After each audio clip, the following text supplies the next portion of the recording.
Okay, welcome everybody. We can get started pretty good. I had a pretty decent tournament. Um, this was the Hot Summer Swiss, I believe. My opponent was Mr. Mike Gunblack in round one. This is the first time at the club. 3 APs ain't normal. Oh, well, times must have changed. Um, this was the Hot Weather Swiss at the Waukesha Chess Club.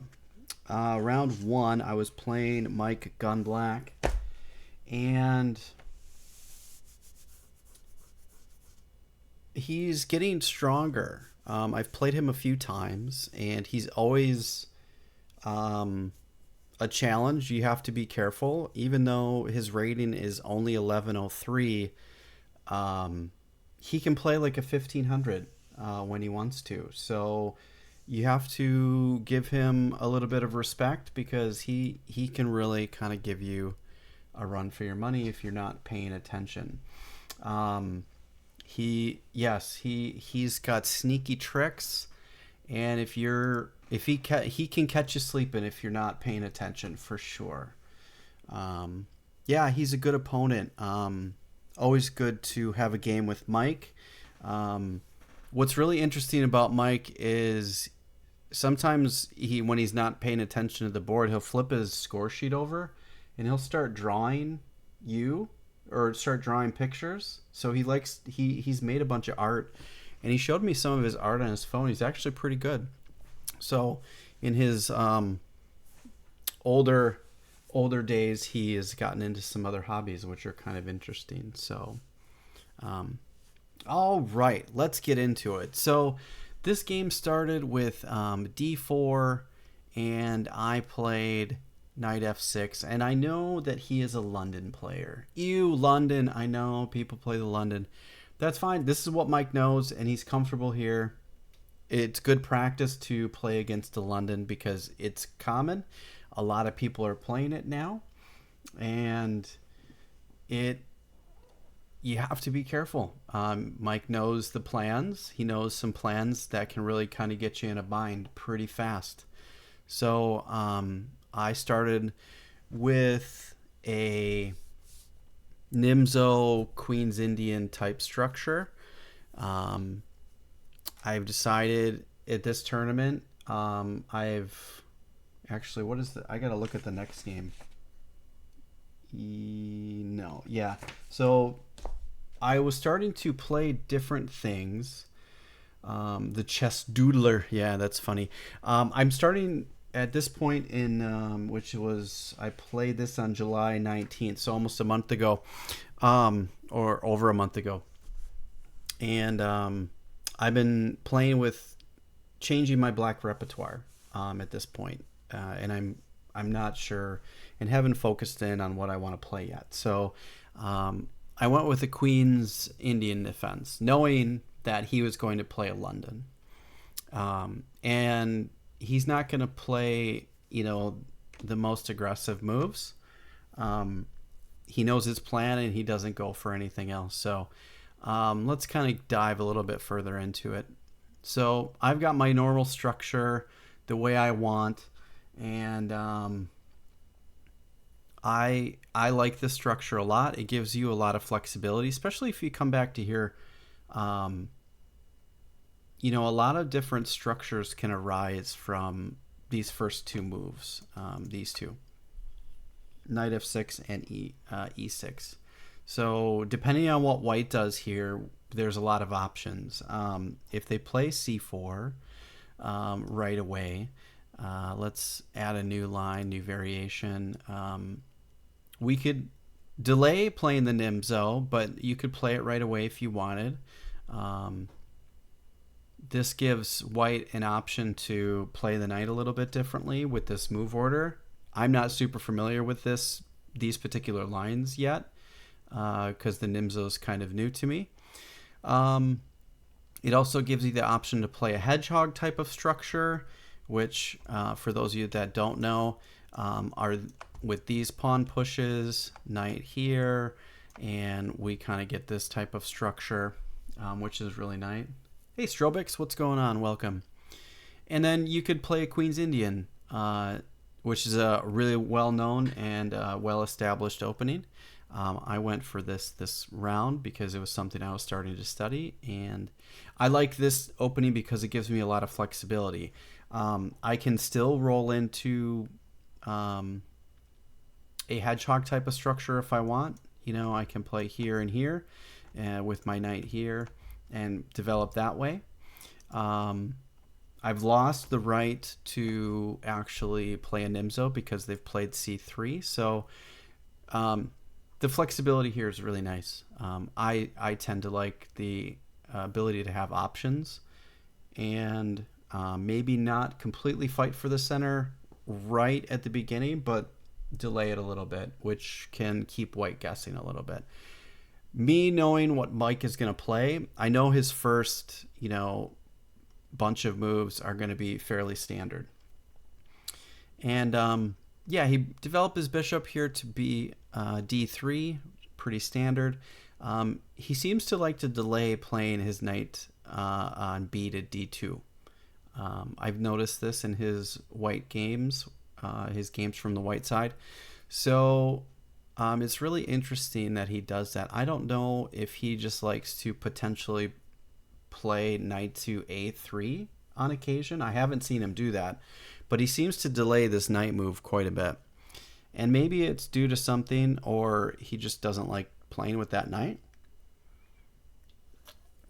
I don't know. That's weird. But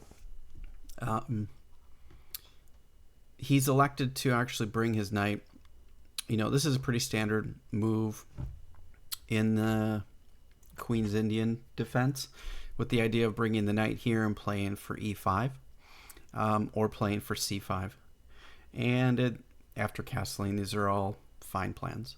I wanted to challenge the bishop right away by playing bishop to d6. I'm going to put the London player's bishop to the test. What are you going to do? I want you to do something about it. I'm not going to just let you have this. So I've already staked my claim. I want to fight for the center, and I don't want you to be able to have this nice diagonal. So he plunks his knight in, which I was expecting him to do because I've played those variations of moves with him before, not in the Queen's Indian, but in a different opening that I played with him last. And I knew that he would throw this in here really quickly. Because I think the next thing that he really likes to do is either bring his queen to f3 or his knight on b over to f3. But I know that he likes to get aggressive with his queen and bring his queen in pretty quickly. So I decided castling here was probably the safest route.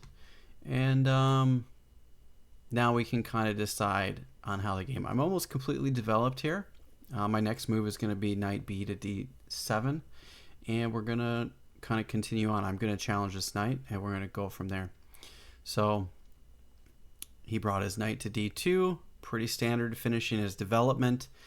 He still needs to get castled, and he delays castling because I think sometimes he likes to castle queenside. And I know that there's a fair number of London players that like to do that. I think it's more common with the Jabava London players than it is with the traditional London players to castle queenside, specifically with regard to when black is castled kingside. Because then the idea is to go this way and then kind of pawn storm all this stuff this way, and you've got this tremendous pressure coming in on the king side, and white or black is kind of, I'm kind of blocked off. All my pieces are on this side of the board, with the exception of this knight. So, well, nope, we don't want to do that. So that's part of the issue there. So with that, that's fine.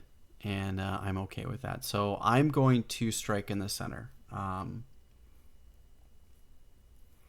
The Jabava London is amazing against the King's Indian defense specifically.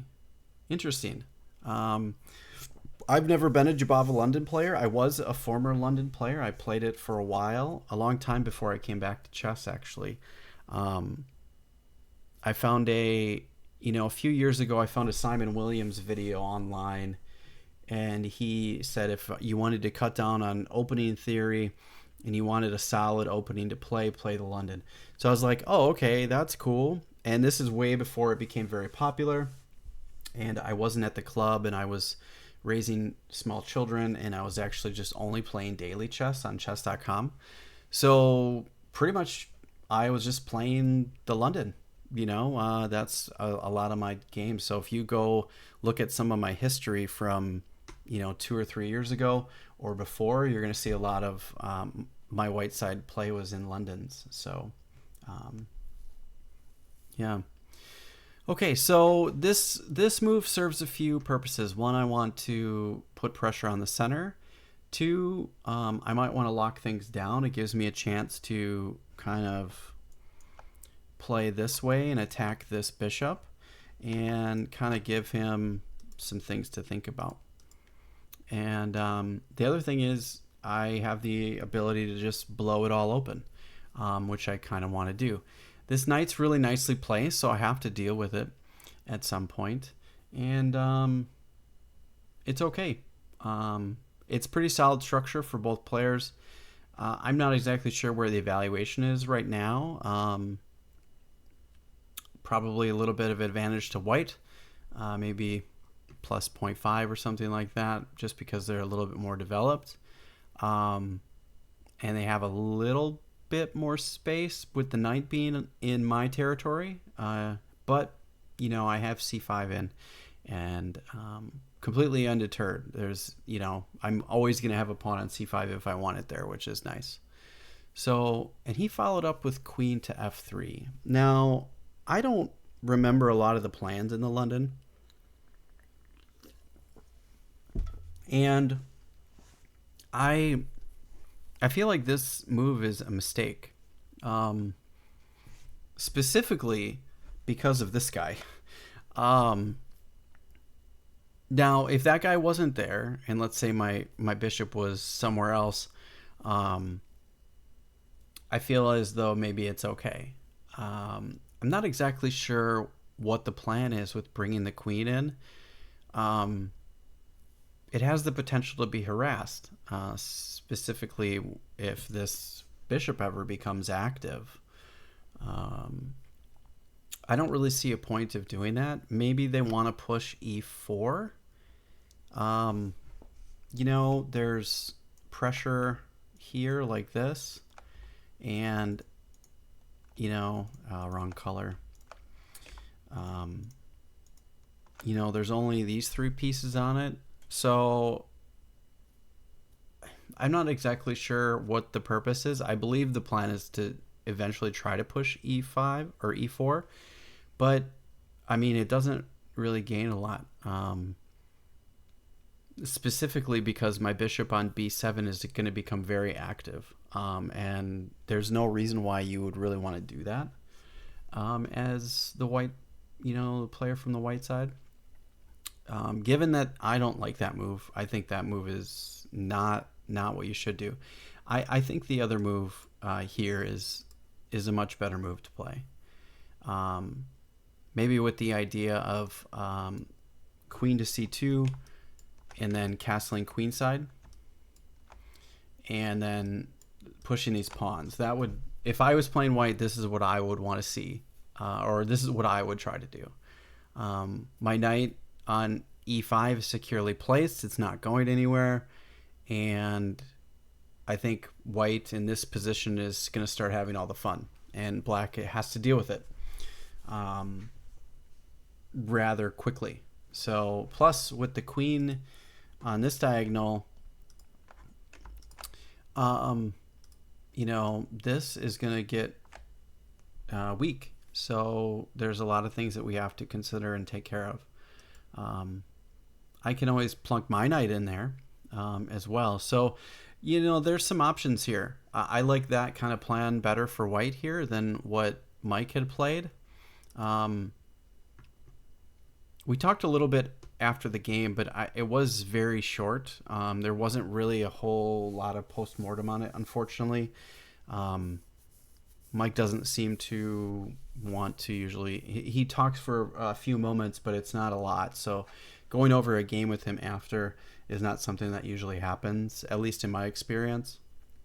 Um, and, I really would have liked to talk to him about this particular move and see what he was thinking, and what his idea was here. But yeah. The other thing that he obviously could have done, the other thing that he could have possibly done is then also pushed f3 to also support this type of push as well after getting castle queenside. So there's definitely some options there that I think might have been better for him than this move, because I think later this move kind of gets him into some trouble. It adds pressure, but like I said, with the knight, the bishop being there, I think it's not really anything to worry about. So I played queen to c7. I think this does a few things. It supports my pawn on c4, which it's not really needed, but really what it serves is, this diagonal here. And this is really, really nice diagonal to have. My ideas are coming here and put pressure on this knight. So I can just, not that. Sorry about that. I can bring my knight into d7 and then trade some pieces off. So if he does nothing, let's just put another, move on the board. And I get a chance and he puts another move on the board. I know that these wouldn't really happen, but my ideas are coming through like this. So now he's really got to do something with his bishop. He probably would move back, but we get a position like this. And, the knight here on the pawn on c3 is really difficult. My queen is really nicely centrally placed. And I've got a super strong center, and I'm up a pawn. So I see some of those things. And even if he drops back, he can't drop back now. He's got to do... This is why you don't want your queen here, because a lot of trades are going to happen here, and you're kind of almost forced to take it. Because if you don't, you've just dropped a piece.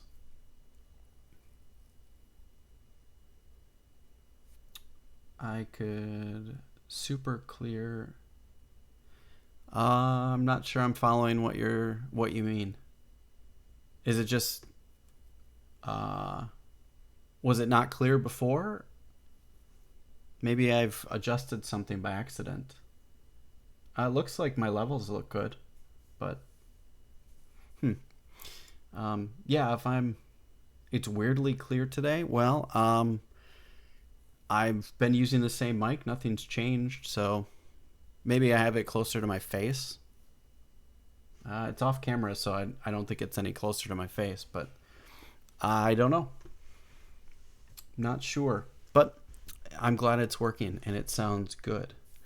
Okay, so yeah, these are the ideas that I was thinking about in this particular variation. So you have to be careful with this queen on f3, because the ideas are going to be trading. There's going to be some mass liquidation on the e5 square, particularly. And then he lashed out a little bit. At least when I saw this move, I thought it was lashing out, because he's uncastled. And it's like, well, just castle. Like, get castled. I understand the move. I don't think he understood the move. If I was playing somebody else that was a little bit stronger, like some of the people in chat, I would fear this move a little bit more. I would understand this move from someone who is an aggressive chess player.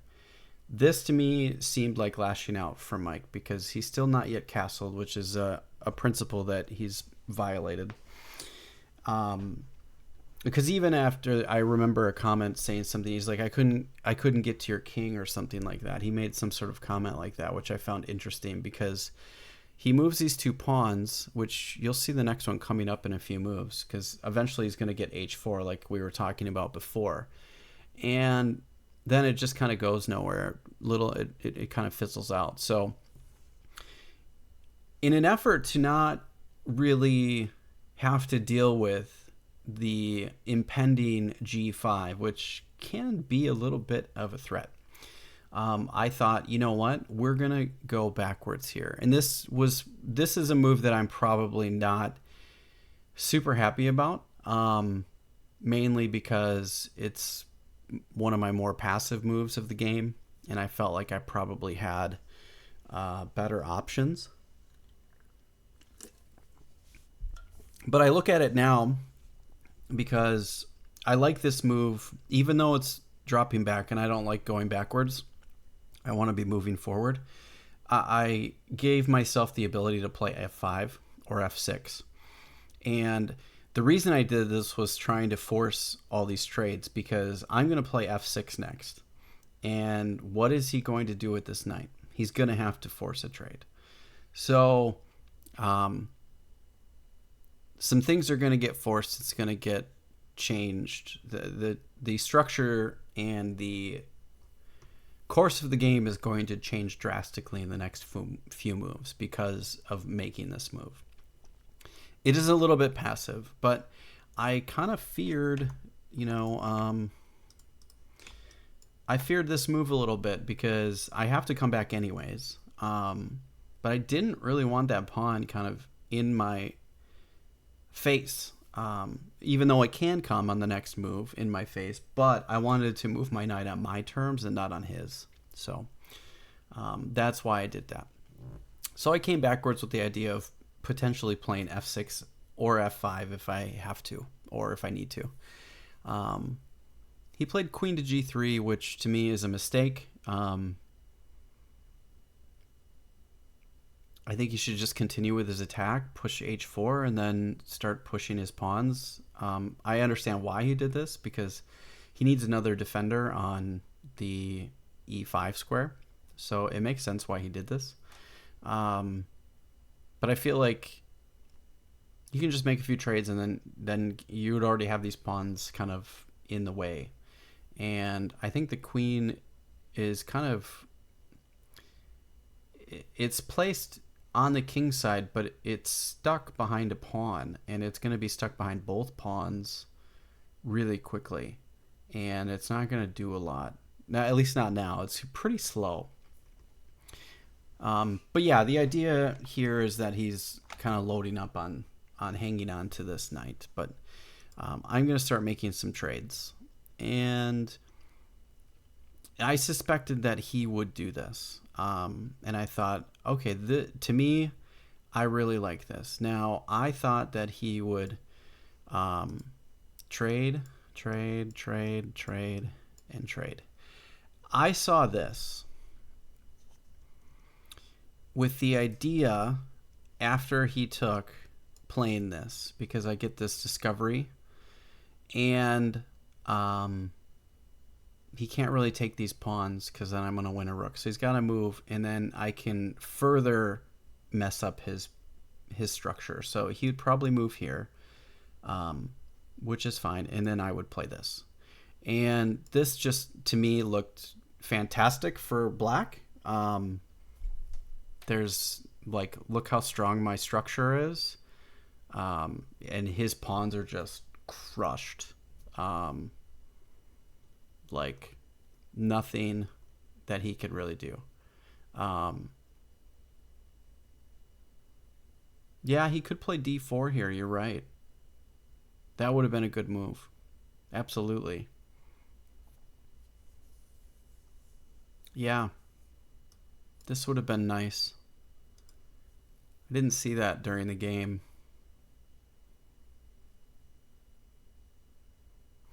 But either way, even if this did come about, he's closed his bishop from attacking my king, so I'm okay with that. And my knight's coming to e5. Well, he could play Actually, I would stop I would stop f5 or f4 by playing g5 and then go after this. But yeah, this is interesting.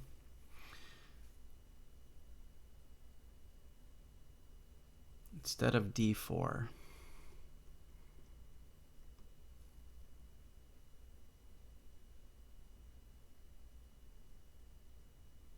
Instead of me playing the move d4.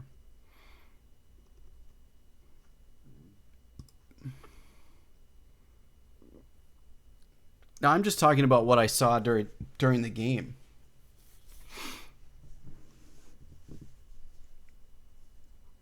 I saw this during the game and thought that this was good. But you're talking about not playing d4 here and playing c4. Yeah, this type of thing actually happens. Play c4 then d4. Oh, okay. Yeah, I didn't see that during the game, but this makes sense. Yeah, kick the bishop to a different square and then play it. Yeah. Maybe. Now that I'm looking at it further, I can't. That kind of gets lost, I think. Well, actually, no. Because if he doesn't take, yeah, because then we get a protected pass pawn, and a variation kind of like this happens within the game. You're gonna see, but yeah, this type of scenario does kind of happen. So these were some of the things that I saw, but he took with the pawn, and that kind of I saw that he might consider this because he probably didn't want to mass trade because that that's a lot of calculation. And I mean, those are 3 or 4 moves, and there's a lot. There's a lot of different variations there. So, any move order and all that, it's difficult to calculate. But he played here, which I was expecting him to do, and I just moved my bishop back, thinking that okay, I have another piece just in case. Even though he's got this bearing down, this bearing down. This guy's going to come in. He does have an attack if he wants to take it. And he kind of did a little bit, but I can always play H or F5 or F6. And, well, I can't play F6 right now, but, or F5 right now. I have to move my queen before I do all that. But, I'm going to get my knight developed and we're going to start moving. So things are going to happen. So, yeah, I moved back and then he played H4. So my idea of what white I think should be doing, he's starting to do, and he's still not castled, which I find really interesting. Like, what is he waiting for? Like castle queenside, and then all your pieces are pointing. You have an attack and you have initiative. I have to deal with it. And this is what I talked to him in the postmortem about. It was very short, but I was like, because he made a comment about his pawns and he couldn't get at my king. And I said, I think you just had to push him. Like you stopped. Like at this point, he doesn't push his pawn. Like he doesn't push any more pawns on the king side, and he's got a crazy attack coming. So I thought, okay, well, I'm gonna get my rook on an open file because it's highly likely that the d file is gonna open up. And main thing that I see that, I mean, anybody that's sitting here looking at this position, what kind of plan would you have? Leave a comment down below. If you're watching this as a video, leave a comment anywhere you see this type of material. What would be your plan as black? Because right now it looks like you're kind of jammed up and you have to do something. So some of the ideas are pushing d4 or c4 because you're going to unleash this bishop on this really nice diagonal, which is awesome. But one thing that really should stick out to everybody, pause the video and try to figure it out. There's one thing that I'm trying to think about that I'm guessing a lot of people maybe don't notice. At some of the, if you're newer to chess, you're most certainly not going to see this, and it's tough to see. This piece right here, it's undefended, just sitting out there in the middle of the board without anybody helping it.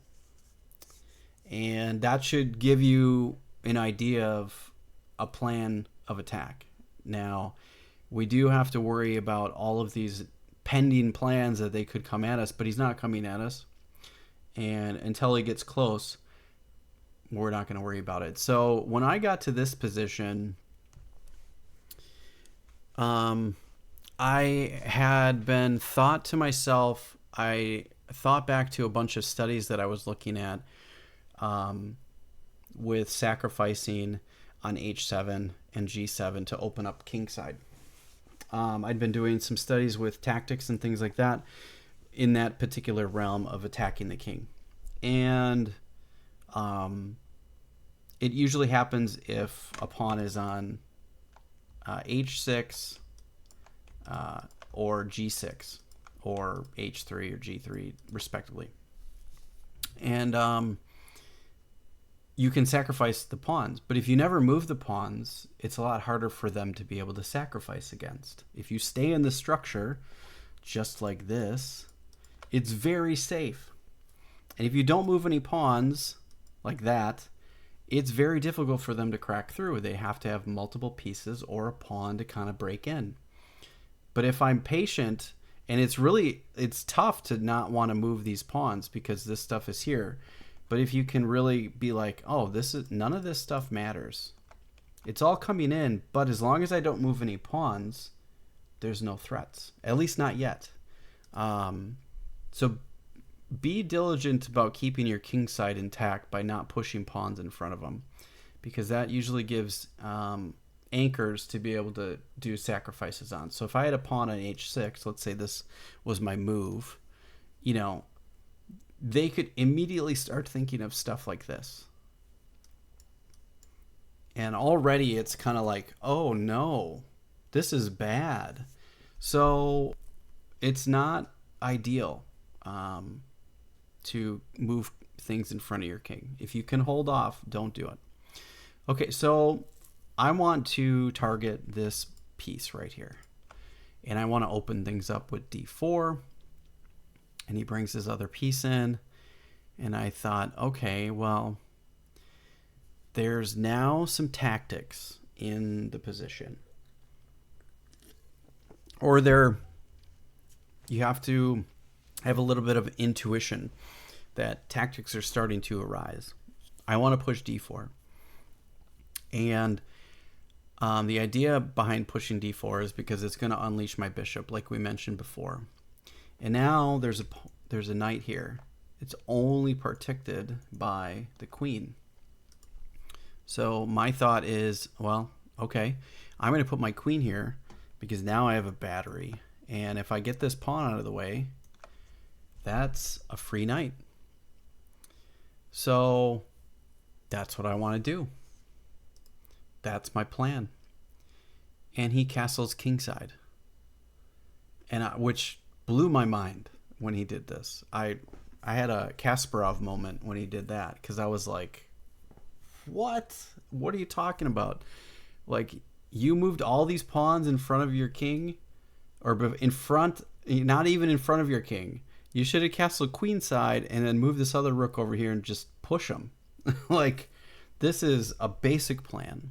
Here, here, and now just push everything down the board and blow up my king side. Look, like, all of your pieces are on the king side. This position that was white is screaming, play on the king side.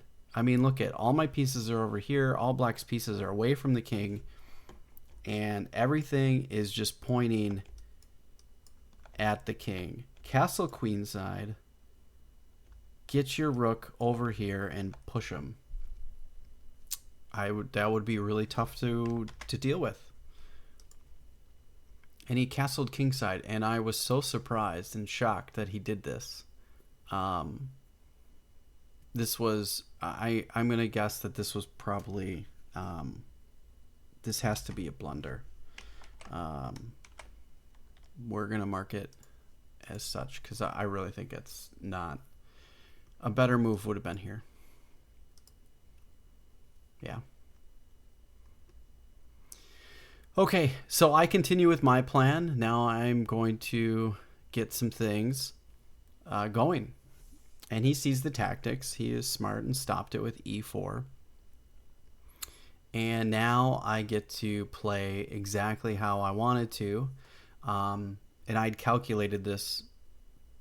When he played here, I calculated, all of these things. So here, and he's going to stop it, which is the most logical move. And then he gets this, and he moves back, and then I get this protected pass pawn with tempo, bishop's only move. What he should have done is probably just move all the way back to b1, but now it blocks in that rook, so no matter which way you do this, it's not good. This is probably the best way to play it, I guess. But now I win the e5 pawn. And at this point, I feel like whatever attack he had is now gone. I've now, not only have I equalized, but I've gone way ahead.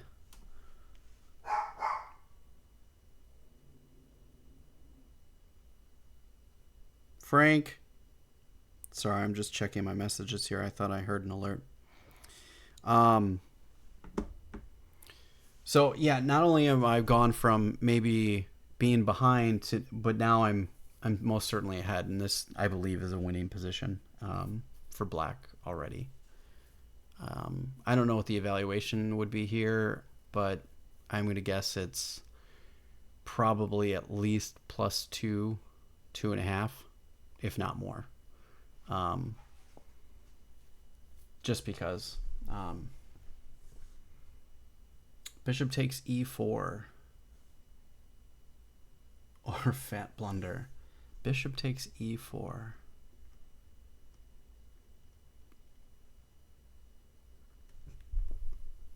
Where do you see bishop takes e4?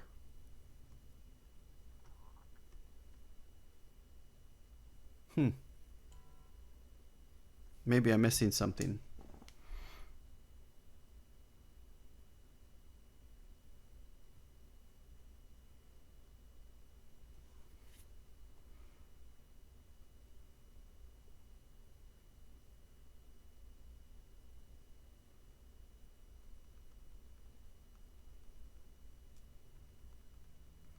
Sorry. Hang on.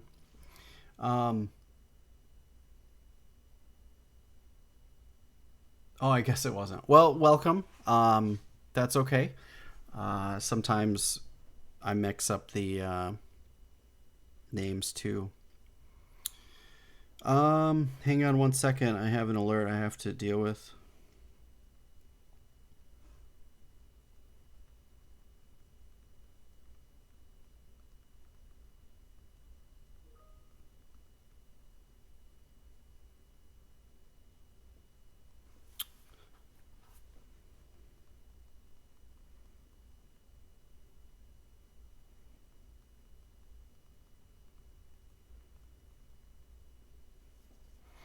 Okay. Yeah, queen takes e4. I win a pawn, and I'm feeling pretty good. I've got this protected pass pawn, and yeah, this is pretty much winning for Black, I believe. So, I think he's struggling to find a plan. Doesn't really know what to do. I think I don't think trading off pieces is the right idea here. I think he should be very mindful and careful. I thought that he would just play. I thought he would just play this, and I would just have to come back, and then go from that. So,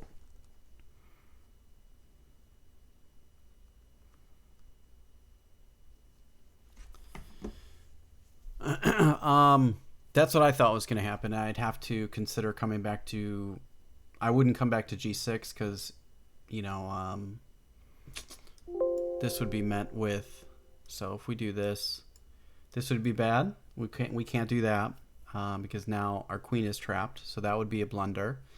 But we could come back to either here or here. I think here's probably the safest. We have to be careful of knight to e4, but here works too. And I thought we would just continue playing a game from here. So Yeah, I thought the other thing that he might consider doing is actually coming to here and kind of blocking and jamming things up. Um, and that didn't happen either, but I saw those types of things. So yeah, takes, and I thought, okay, well, yeah, if you want to trade off some pieces, I'm ahead. I have this protected pass pawn. I'm happy to trade, and now I need to get my other piece back in the game. He finally comes and hits me with rook e1, and now I have to do something with my queen, which I had seen. And he played this move, which to me was extremely odd. I really have no idea what purpose that move serves. I wish I would have had a postmortem with him because it doesn't really make a lot of sense to make that move. Um, I think he's worried about the checkmate threats, but like it's not there yet. I mean, his knight is pinned, so he can't do anything with it. But I'm not sure what his ideas were with that.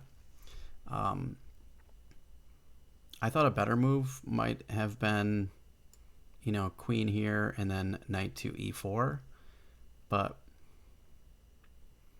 I'm not quite sure why he did that. So he moves here, king to f1, which I believe is another. I don't think it's a blunder, but I feel like it's a mistake. It definitely wasn't an amazing move, I don't think. Maybe there's something I'm missing that I just don't see, but I don't know. I played knight c5, trying to, get more control and bring my knight into e4. And he comes here. And I don't know if you guys have calculated it, but I'll let you guys sit here. I don't know. You've probably seen the moves, so you can probably calculate the move order here. But yeah, there's a cool mating sequence.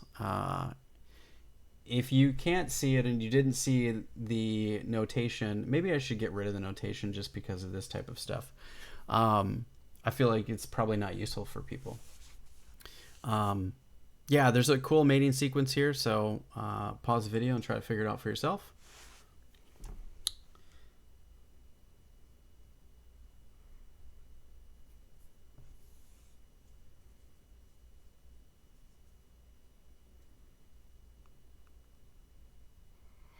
Okay, so the next one's pretty cool.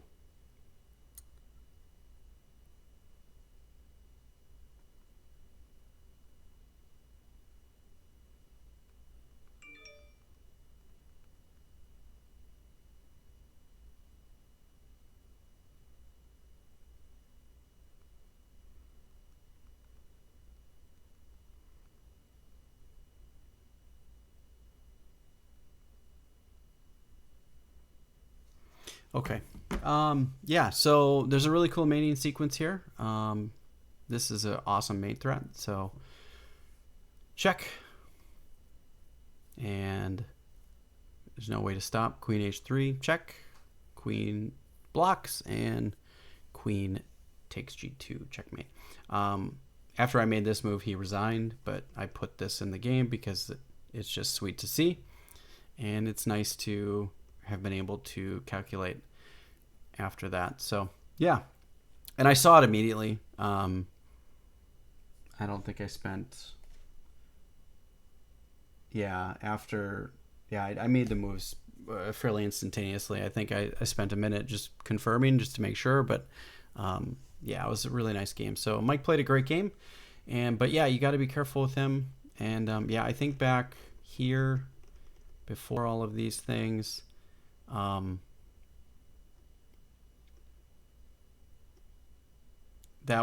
think that was his major mistake. This is totally a blunder. There's no way that should have been played. I'm not sure why he played that. I wish I could have had a postmortem with him because I would have asked him about it. But yeah, I think if he would have followed the plan that I was coming up with, it would have just been difficult to deal with.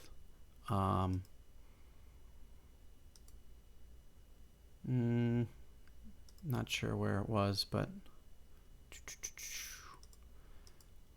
yeah, I think that was if you played H6 type of stuff. Yeah, there's definitely some stuff in there. The plans we were talking about, I think, would have been good.